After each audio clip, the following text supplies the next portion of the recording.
Hello students, welcome to this channel once again. आज हम लोग जो है इस सॉल्यूशन चैप्टर का लास्ट टॉपिक डिस्कस करने वाले हैं, जो है non ideal solution and van't Hoff factor.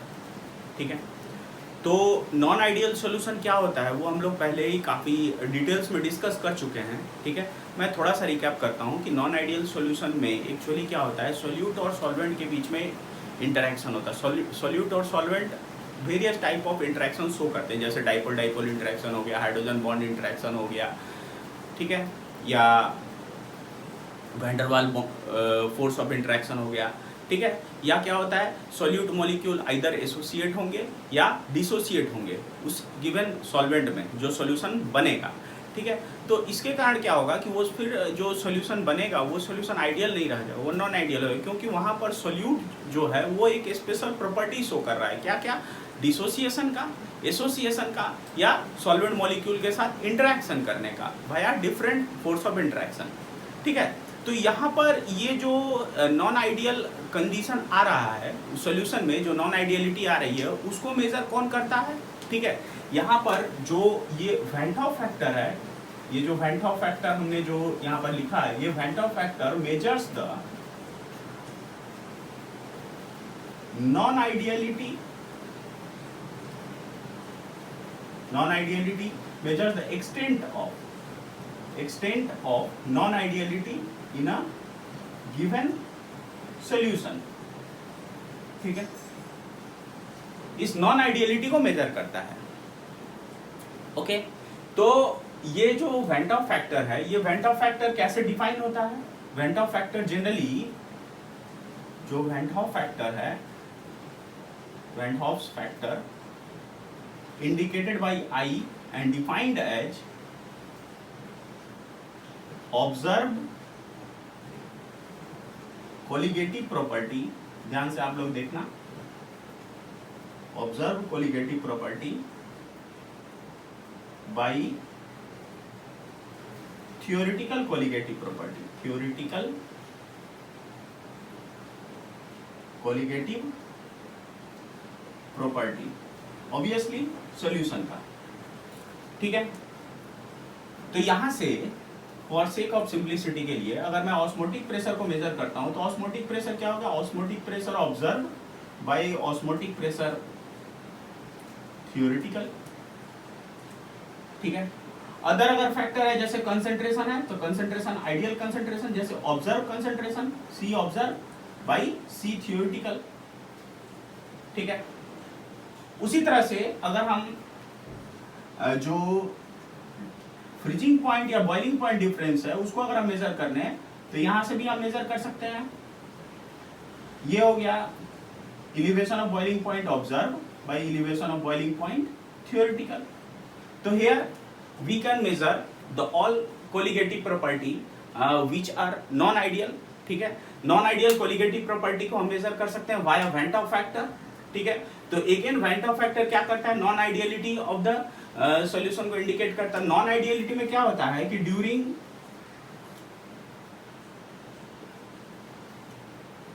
A solution is said to be non ideal when the solute molecule either associate or dissociate among themselves,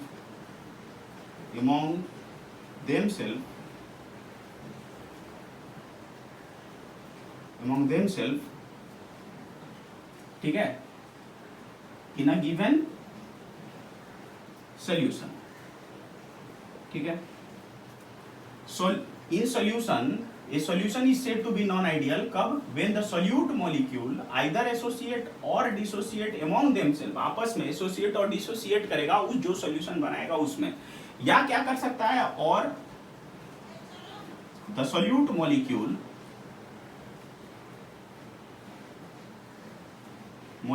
may do abnormal interaction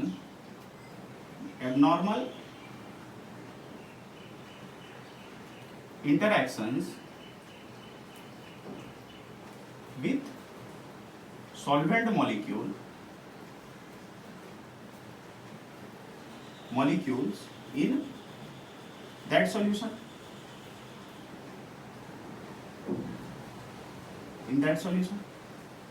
तो यहां पर जो एक टर्म आया, यहां पर एबनॉर्मल इंटरेक्शन, ठीक है, यहां पर एबनॉर्मल इंटरेक्शन जो टर्म आया, यहां पर मैं इसको अगर ऐसे करके लिखूं, एबनॉर्मल इंटरेक्शन जो यहां पर एक टर्म आया, एबनॉर्मल इंटरेक्शन क्या हो गया?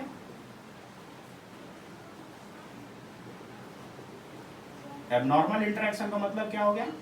जहां पर क्या होगा कि सॉल्यूट और सॉल्वेंट के बीच में हाइड्रोजन, जहां पर होगा तुम्हारा जो सॉल्यूट और सॉल्वेंट के बीच में हाइड्रोजन बॉन्ड इंटरेक्शन होगा, या होगा डाइपोल डाइपोल इंटरेक्शन होगा, डाइपोल डाइपोल इंटरेक्शन, या होगा van der Waal interaction, van der Waals force of interaction होगा. So these are the various type of interaction that we will see, or which are seen when solute or solvent interacts with each other, and these are actually incorporates क्या abnormal interactions. ठीक है, तो यहाँ पर क्या क्या हो गया? abnormal interaction के साथ साथ, यहाँ पर abnormal interaction के साथ साथ क्या होगा? dissociate होगा solute और associate भी होगा solute. तो these are the conditions. 3 condition हो गए, पहला, दूसरा और तीसरा कंडीशन. 3 कंडीशंस जो होगा, ये तीनों कंडीशन जो है non ideality of a solution को डिफाइन करते हैं. ठीक है, और इस नॉन आइडियलिटी को कौन मेजर करता है? Van't Hoff factor. ठीक है, this is how it is measured. बात समझ में आ गई? अब हम लोग जो आइडियल इक्वेशंस हैं उसको लिखेंगे. So far we have discussed various type of ideal equations. ठीक है, जहाँ पर वेरियस लॉज के अंदर में हमने पढ़ा था. ठीक है, जो पहला था P1 is equal to x1 P10, जो Raoult's law of vapour pressure का था. इसका दूसरा पार्ट था, ये सॉल्वेंट के लिए था, सॉल्यूट के लिए था, P2 equal to x2 P20. तीसरा था P10 minus P1 by P10 equal to x2, relative lowering of vapour pressure के लिए था. चौथा था del TB elevation in boiling point के लिए, कंसंट्रेशन इन मोलैलिटी. ओके, पांचवा था डिप्रेशन ऑफ फ्रीजिंग पॉइंट के लिए, और छठा था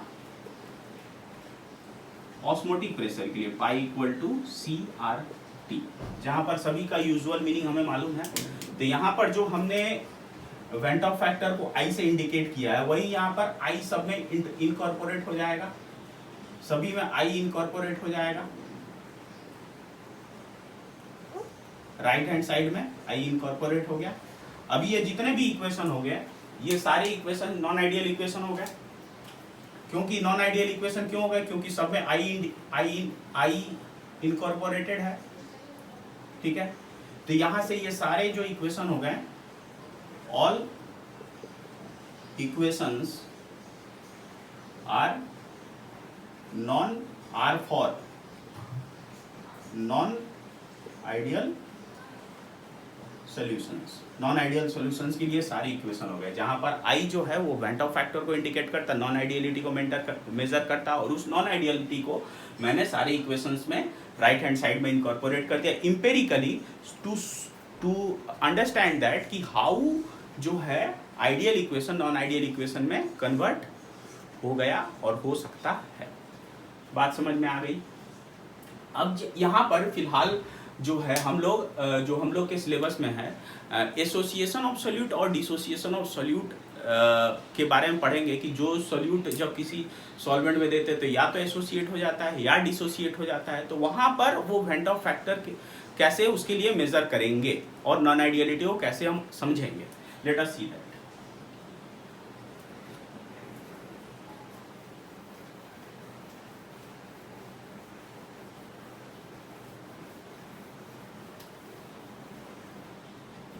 सबसे पहले went Hoff factor factor for dissociation of solute in given solution। ये सबसे पहले हम लोग मेजर करेंगे। अभी डिसोसिएशन ऑफ सोल्यूट को मैं अंडरलाइन कर देता हूँ, डिसोसिएशन ऑफ सोल्यूट को हम लोग मेजर करेंगे, ठीक है। तो आप सपोज करो यहाँ पर एक रिएक्टेंट है, ठीक है, और ये जो है डिसोसिएटेड प्रोडक्ट्स बना रहा है, डिसोसिएटेड प्रोडक्ट, ठीक है। आइडियली क्या होना चाहिए, रिएक्टेंट डिसोसिएट नहीं करना चाहिए, लेकिन हम लोग क्या पढ़ रहे हैं, नॉन आइडियल कंडीशन को मेजर करना चाह रहे हैं, वेंट ऑफ फैक्टर से रिएक्टेंट डिसोसिएट किया, ओके। तो ये रिएक्टेंट सपोज करिए वीक इलेक्ट्रोलाइट है, वीक इलेक्ट्रोलाइट,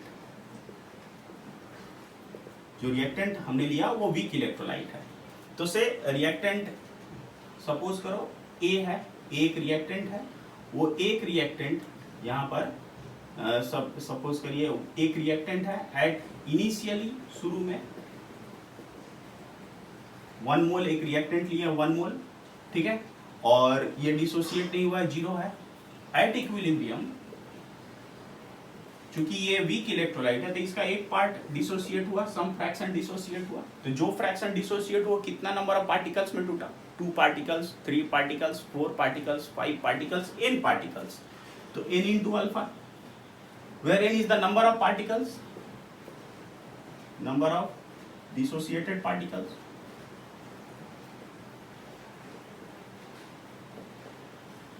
और किसका, रिएक्टेंट का, और अल्फा क्या हो गया, डिग्री ऑफ डिसोसिएशन हो गया, डिसोसिएशन ऑफ किसका, वीक इलेक्ट्रोलाइट का, वीक इलेक्ट्रोलाइट ही तो रिएक्टेंट है यहाँ पे, क्योंकि अगर स्ट्रॉन्ग इलेक्ट्रोलाइट रहता तो क्या होता, अल्फा वैल्यू 1 होता, लेकिन वीक इलेक्ट्रोलाइट है तो अल्फा का वैल्यू क्या होगा, लेस देन 1 होगा for weak electrolyte, okay. Now इतना सारा इंफॉर्मेशन हमने लिखा, अब यहां से हम मेजर करेंगे क्या, वेंट ऑफ फैक्टर। तो सबसे पहले number of particles, particles at equilibrium कितना है, 1 minus alpha plus n alpha, ये नंबर ऑफ पार्टिकल्स हो गया एट इक्विलिब्रियम पर, ठीक है। जो क्या हुआ, नॉन आइडियल कंडीशन को इंडिकेट किया, नॉन आइडियल कंडीशन को इंडिकेट किया, बट आइडियली क्या होना चाहिए, ये पार्टिकल डिसोसिएट नहीं होना चाहिए, मतलब जितना सॉल्यूट लिए हैं उतना ही सॉल्यूट हो, सॉल्यूट डिसोसिएट नहीं होना चाहिए। तो but ideally what should happen, ideally number of particle कितना होना चाहिए, 1 होना चाहिए। तो वेंट ऑफ फैक्टर क्या हो जाएगा, I is equal to observe माने एक्सपेरिमेंटल पार्ट, ऑब्जर्व पार्टिकल मतलब कितना, 1 minus alpha plus n alpha by 1, ठीक है। तो यहां पर सॉल्व करेंगे तो क्या आएगा, I is equal to 1 minus alpha plus n alpha, okay. तो यहां से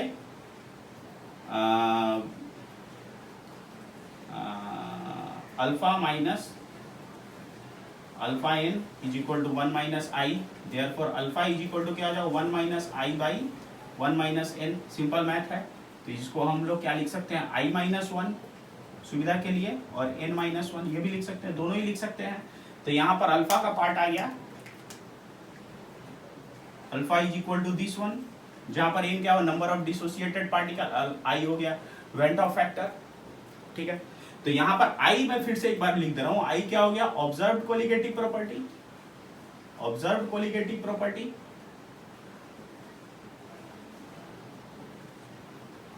बाई थियोरेटिकल कोलिगेटिव प्रॉपर्टी,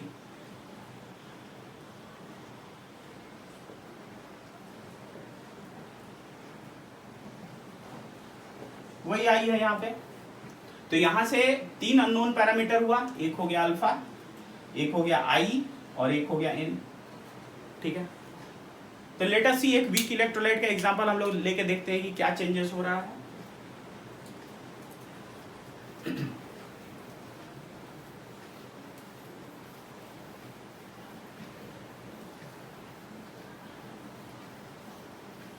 हमारे पास फॉर्मूला क्या है, alpha is equal to I minus one by N minus one, ये मेरे पास फॉर्मूला है। तो एक वीक इलेक्ट्रोलाइट ले लेते हैं, एसिटिक एसिड, जो डिसोसिएट होता है poorly, acetate ion and H plus ion. Okay, तो इनिशियली ये 1 मोल है, ये 0 है इनिशियली। एट इक्विलिब्रियम इसका 0.6 मोल डिसोसिएट हुआ, ठीक है। और तो यहां पर ये कितना पार्ट होगा, 0.6 इंटू 2, 2 पार्ट में डिसोसिएट हुआ। ओके, तो यहां पर वैल्यू क्या होगा, अल्फा यहां पे अल्फा का वैल्यू कितना 0.6 है और एन का वैल्यू कितना 2 है, ठीक है। तो यहां पर आई का वैल्यू कितना होगा, alpha is equal to 1 minus I by N minus 1, alpha 0.6 I minus 1 by 2 minus 1, क्या वैल्यू हो जाएगा, I minus 1 by 1, therefore 0.6 is equal to I minus 1, therefore I is equal to 0.6 plus 1, that is 1.6।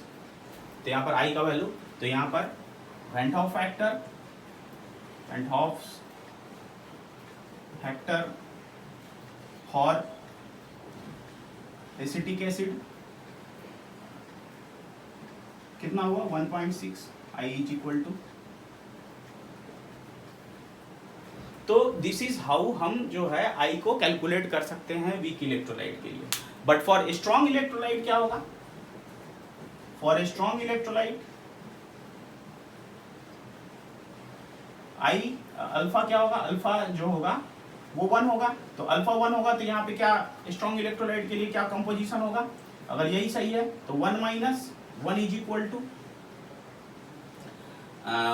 1 minus sorry I minus 1 by N minus 1, तो I is equal to 1 strong electrolyte के लिए।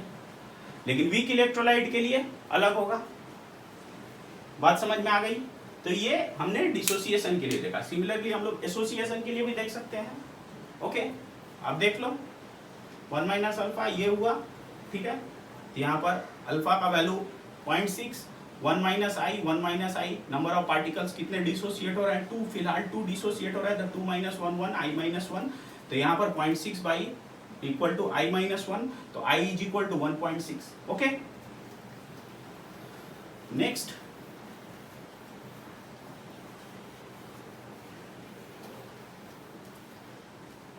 हम लोग देखेंगे association के लिए, association of solute in solution, second case.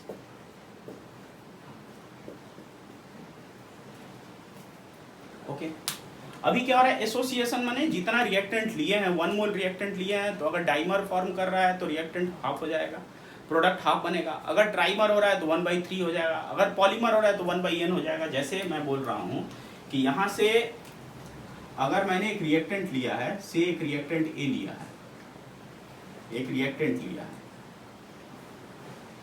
से reactant से मेरा कैसा प्रोडक्ट बनेगा, एसोसिएटेड प्रोडक्ट बनेगा, एसोसिएटेड प्रोडक्ट,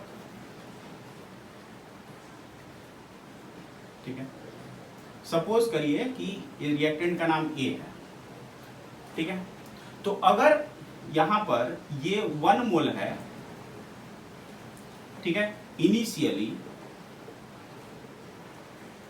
ये 0 है, लेकिन जब रिएक्शन स्टार्ट हो गया एट इक्विलिब्रियम पर, सपोज करिए कि इसका बीटा पार्ट डिसोसिएट हुआ, तो बीटा पार्ट डिसोसिएट हुआ तो यहां पर अगर ये डाइमर होगा तो कितना होगा, जितना पार्ट डिसोसिएट होगा उसका, चूंकि एसोसिएट बीटा पार्ट एसोसिएट हो रहा है, तो जितना पार्ट मेरा रिएक्टेंट का एसोसिएट होने के लिए तैयार हो रहा है तो फाइनली कितना बनेगा, हाफ हो जाएगा। अगर 1 मोल मेरा लिए हुए हैं, सपोज करिए 10 मोल लिए हुए हैं और 10 मोल में से 5 मोल एसोसिएट होना है, तो 5 मोल एसोसिएट होगा तो total resulting number of molecules कितना मिलेगा एसोसिएशन के बाद, 5/2। तो सिमिलरली यहाँ पर बीटा मोल जो है, बीटा फ्रैक्शन मोल जो है वो एसोसिएट होना है। तो अगर डाइमर फॉर्म होगा तो 3, ट्राइमर फॉर्म होगा तो डाइमर फॉर्म होगा 2, ट्राइमर फॉर्म होगा 3, अगर पॉलीमर फॉर्म होगा तो β/n। तो लेट अस सी पॉलीमर ही फॉर्म हो रहा है।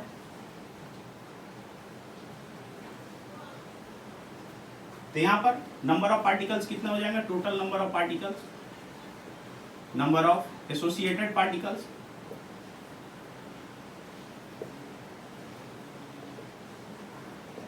One minus beta plus β/n। ये कैसा हो गया, ये नॉन आइडियल बिहेवियर हुआ, नॉन आइडियल। बट आइडियली कितना होना चाहिए, डिसोसिएट नहीं करना चाहिए या एसोसिएट नहीं करना चाहिए, but ideally the reactant should not associate. तो अगर एसोसिएट नहीं होना चाहिए तो वैल्यू कितना होगा, 1 मोल। तो इसका वेंट ऑफ फैक्टर कितना होगा, अगर मेजर करते हैं इसका वेंट ऑफ फैक्टर, तो I is equal to number of dissociated particles 1 minus beta plus β/n,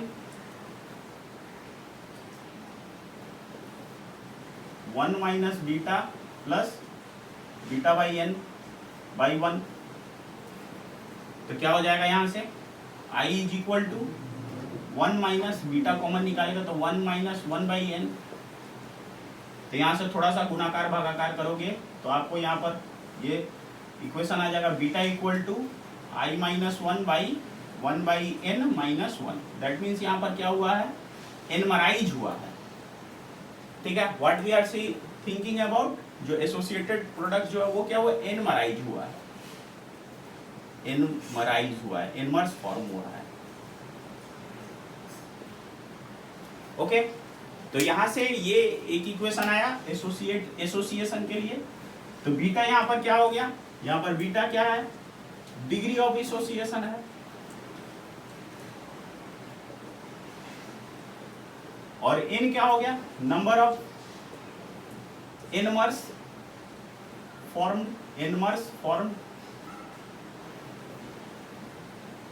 अगर 5 होता है तो 5/2, 5/n, अगर 1 रहता है तो 1/n, 2.5 हुआ तो 2.5/n, 0.5 हुआ तो 0.5/n। तो this is all about the association of solute. ठीक है, जैसे यहाँ पर हमने कैसे जो है वेंट ऑफ फैक्टर को एसोसिएशन के साथ कोरिलेट किया। तो finally we have 2 different equations.